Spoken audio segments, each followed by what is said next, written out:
മുമ്പ് ഒക്ടോബർ 16 ഉരുള് പൊട്ടിയൊരു വെള്ളം വന്ന് പൂഞ്ഞാർ സെന്റ് മേരീസ് പള്ളിയുടെ മിന്നൽ വെച്ച് ഉരുള് പൊട്ടി വെള്ളം അവിടെ ചെക്ക് ഡാമിൽ അടിച്ച് കമ്പിച്ച് വണ്ടിയിൽ വന്ന് കയറിയത് മൂലം ഞാൻ ഒരുപാട് കഷ്ടതകൾ സഹിക്കേണ്ടി വന്നു.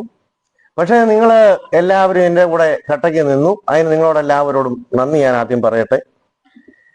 ഏതായാലും 2 മാസം മുമ്പ് എന്നെ KSRTC പിരിച്ചു വിട്ടു.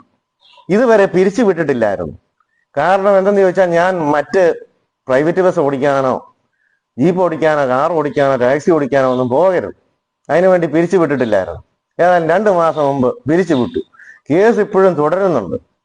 ഏതായാലും പിരിച്ചുവിട്ടത് എനിക്ക് വളരെ ഇഷ്ടപ്പെട്ടു പോയി. എനിക്ക് യഥേഷ്ടം കാവുകണ്ടത്തിൽ നിന്ന് കോട്ടയം പോകുന്ന ബസ്സോ, പണ്ട് ഞാൻ KMS എക്സ്പ്രസ് ഒക്കെ ഓടിച്ചുകൊണ്ടിരുന്നായിരുന്നു. മുണ്ടക്കൈ എറണാകുളം, കാവുകണ്ടം കോട്ടയം സീനായി എവറസ്റ്റ് ഒക്കെ ഓടിച്ചുകൊണ്ടിരുന്നായിരുന്നു.